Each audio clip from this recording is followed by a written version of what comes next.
검사랑 검사도 다 해봤고요. 뭐 좋은 약, 좋은 한약 뭐 이런 거 다 먹어봤고요.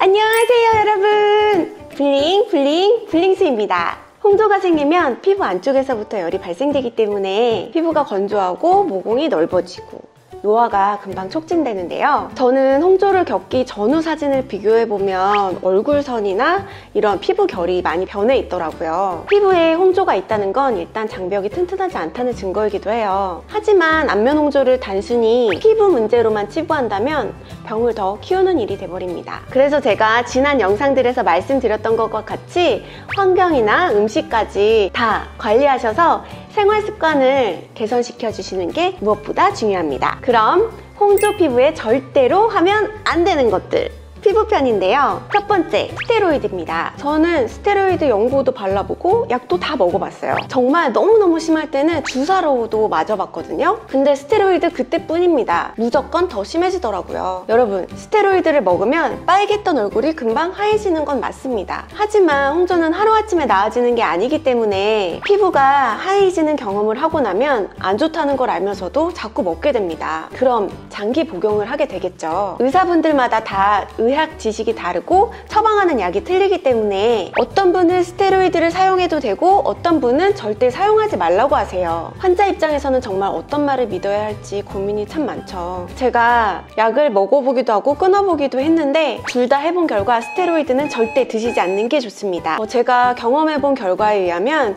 스테로이드를 처방하시는 분들은 나중에 치료 방향을 잘 잡지 못하시더라고요. 왜냐하면 약을 안 먹으면 점점 더 심해지기 때문이죠. 저도 스테로이드를 끊으면서 리바운드 현상을 겪었지만 지금은 안정기가 찾아왔잖아요. 다른 피부 질환은 어떤지 모르겠어요. 하지만 홍조의 스테로이드 연고와 약은 정말 최악입니다. 무조건 끊어내셔야 해요. 그렇지 않다면 치료는 점점 어려워질 겁니다. 평생 스테로이드에 의존해서 살 수는 없잖아요. 그래서 혹시나 홍조 때문에 스테로이드를 드시는 분이 있다면 의사분과 상의를 하신 다음에 점점 끊어내시는 방향으로 하셨으면 좋겠습니다. 다음 두 번째, 각질 제거와 스크럽인데요. 홍조를 겪고 계신 분들은 이미 피부가 굉장히 얇고 예민해져 계실 거예요. 근데 거기에 각질 제거? 그 알갱이 스크럽을 한다 그러면 정말 까진 살에 소금을 뿌리는 것과 다름이 없습니다. 제가 또 그렇게 해보지 않았겠습니까?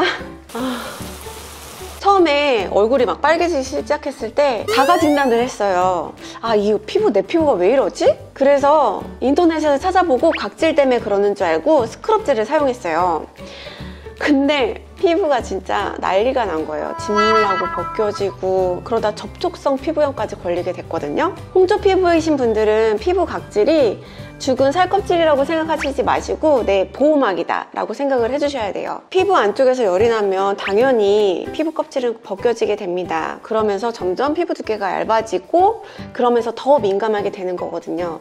이거는 굉장히 자연스러운 현상이에요. 그런데 그런 자연스러운 현상을 스크럽제나 필링 패드를 사용해서 각질을 없애신다면 정말 더 심각한 상황을 초래합니다. 홍조 피부의 각질은 정말 소중한 아이들입니다. 그러니까 절대 없애지 마세요. 다음은 피부 마사지나 피부 미용기기인데요. 이건 되게 당연한 얘기인데요. 피부 마사지를 하게 되면 당연히 마찰이 생겨서 피부가 빨개질 수밖에 없습니다. 그래서 절대 하시면 안 돼요. 코 옆이나 눈썹 같은 데 클렌징 하실 때도 부드럽게 문질러서 클렌징을 해주시고요. 그리고 요즘은 홈케어 미용기기들이 굉장히 많잖아요. 뭐 갈바닉, 이온, 뭐 진동, 초음파, 고주파, 저주파, LED 마스크 굉장히 여러 개가 있는데 그거 전부 다 사용하시면 안 됩니다. 저도 사용해 봤어요. 근데 상태만 더 안 좋아질 뿐이더라고요. 피부에 단계가 있어요. 그런 거를 사용해도 되는 안정기가 오면 사용해도 괜찮지만 홍조가 정말 심하신 분들 아니면 치료를 받고 계신 분들은 절대 사용하시면 안 됩니다. 다음 네 번째, 무분별한 레이저 시술인데요. 제가 정말 이 레이저 시술의 피해자입니다, 여러분. 정말 반드시 좋아진다고 해서 레이저를 했었어요. 200만 원이나 주고 쿠폰까지 끊었었는데 진짜 호갱이 따로 없어. 옐로우 레이저 2회 정도 받았었어요. 그런데 피부에 피멍이 든 거예요. 처음 받았을 때는 그냥 살짝 피멍이 들었었는데 두 번째 받을 때는 정말 얼굴이 완전 이렇게 보라색으로 이렇게 된 거예요. 그래서 그 사진을 병원장한테 보냈더니 환불을 해준다고 하더라고요. 이게 말이 됩니까? 근데 수수료까지 다 떼이고 2번 레이저 시술을 받는데 한 70만 원 정도 주고 받은 꼴이 되더라고요. 근데 여기서 오해하시면 안 되는 게 제가 레이저가 무조건 나쁘다고 말씀드리는 게 아니에요. 저도 완치에 가까운 치료를 받기 위해서 피부가 좀 더 안정화가 되면 레이저 시술을 받을 예정이거든요. 제가 말씀드리고 싶은 거는 본인에게 맞는 레이저 시술을 충분히 의사분과 상담을 하신 다음에 경험이 많은 의사분의 처방을 따르셔야 한다는 겁니다. 그러니까 광고에 낚여서 무작정 하는 레이저 시술은 절대 하시면 안 돼요. 다음 5번째, 마스크팩인데요. 아마 홍조이신 분들은 열이 막 나니까 차갑게 냉장고에 넣어둔 마스크팩을 많이 사용하셨을 거예요. 저도 그랬거든요. 하지만 팩에는 여러 가지 성분이 압축되어 있고 그 팩 재질이 또 자극이 될 수 있기 때문에 사용하시지 않는 것이 좋습니다. 저도 홍조가 진정이 되고 효과가 좋다는 마스크팩을 정말 수십가지 써본 것 같아요.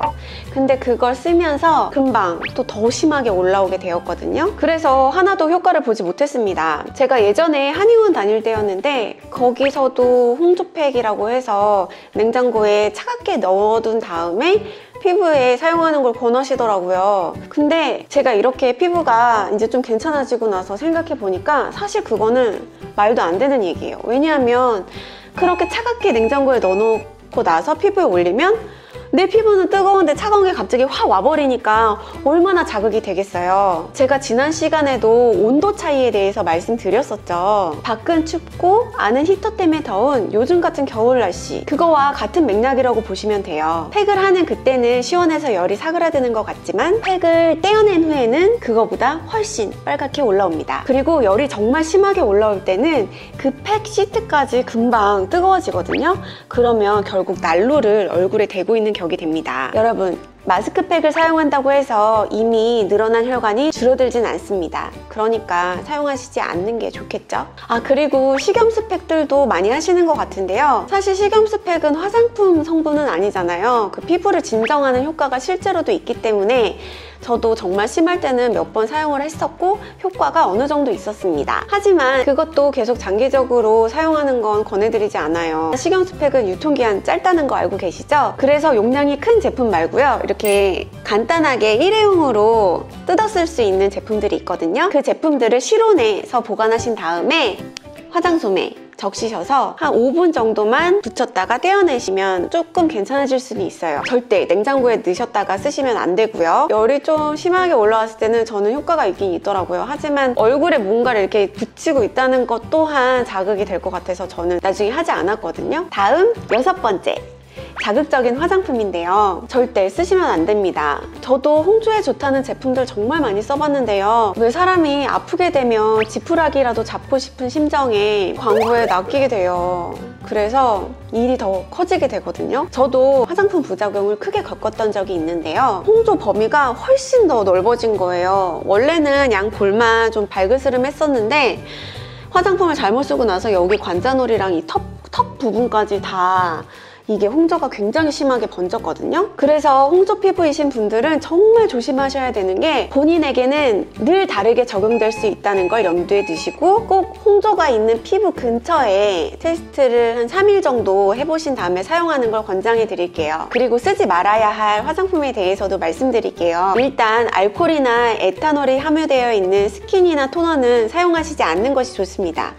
미스트도 포함이고요. 그리고 스킨을 막 화장솜에 묻혀서 얼굴 닦아내시잖아요. 그것도 절대 하시면 안 되고요. 남성분들 같은 경우에는 피지선이 발달되어 있는 분들이 많기 때문에 화장품 자체 내에 굉장히 알코올 성분이 많이 들어가 있더라고요. 그래서 남성이신데 홍조 피부를 가지신 분들은 여성들이 사용하시는 화장품 쓰시는 것도 좋은 방법이 될 수 있어요. 화장품 다이어트를 하셔야 합니다. 지금까지 쓰시던 화장품 그냥 싹 버리시고 정말 보습만 위한 화장품을 쓰셔야 해요. 그 외에도 향료나 시트러스 계열의 애시드 제품은 사용하시지 않는 게 좋습니다. 보통 이런 것들은 미백 제품에 많이 들어가 있죠. 미백 제품도 사용하시면 안 돼요. 그래서 저는 제로이드, 아토판, 피지오겔 이 세 가지 사용해 봤는데요. 저는 개인적으로 피지오겔이 가장 잘 맞더라고요. 그리고 기능성 화장품, 에센스 이런 류는 절대 사용하지 않고 있습니다. 참고로 제 피부 타입은 건성인데요.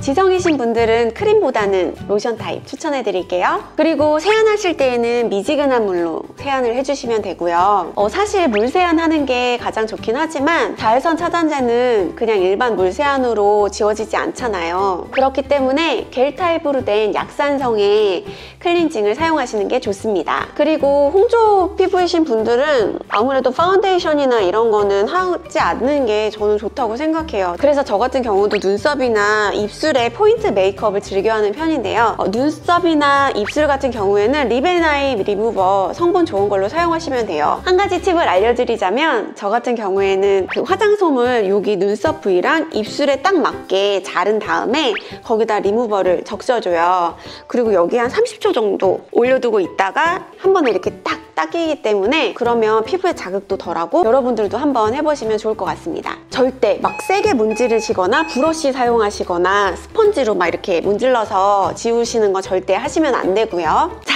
여러분 제가 지금까지 말씀드렸던 것만 지키셔도 피부가 많이 안정화가 되실 거예요. 단 며칠 만에 나아졌다? 이 시술 받았더니 하루 만에 좋아졌다. 이런 상술에 절대 속지 마세요. 홍조는 정말 평생 관리를 하는 겁니다. 저도 피부가 많이 나아지긴 했지만 지금 자세히 보시면 이렇게 빨갛게 조금 이렇게 돼요. 지금 날씨가 겨울이고 또 안은 난방 때문에 조금 온도가 올라 있는 상태고 제가 또 계속 얘기를 하면서 영상을 촬영을 하잖아요. 그래서 이렇게 올라갔다 내려갔다 할 수 있습니다. 하지만 관리를 잘 해주신다면 이 부분까지도 되게 안정화가 오기 때문에 여러분들에게 생활 습관을 꼭 개선하라고 말씀드리는 거고요. 사실 홍조 피부에 절대 하면 안 되는 것들 영상 찍으면서 제 마음이 좋지 않았어요. 왜냐하면 제 영상을 보시는 분들은 정말 홍조가 고민이셔서 보시는 분들이실 텐데 제가 자꾸 이거 하지 마라 저거 하지 마라 이렇게 말씀드려야 하니까. 하지만 여러분 저는 이 모든 걸 다 지켰었기 때문에 지금 이 정도의 피부가 될 수 있었습니다. 그래서 여러분들한테도 계속 자꾸 말씀을 드리는 거고요. 혼자 하시기 어려우시면 댓글 남겨주시면 제가 또 성심성의껏 답변해드리도록 하겠습니다. 여러분, 홍조는 하루아침에 나아지는 게 아니에요. 그래서 조급한 마음을 조금 내려놓으시고 차근차근 생활 환경을 개선해 나가시다 보면 꼭 저처럼 하얀 얼굴을 다시 되찾으실 수 있으실 겁니다. 정말 제 영상이 여러분들에게 유용한 정보가 되었으면 하는 바람입니다. 좋아요, 구독 잊지 마시고 댓글도 많이 남겨주세요. 오늘도 반짝반짝 빛나는 하루 보내세요. Have a bling day! 안녕!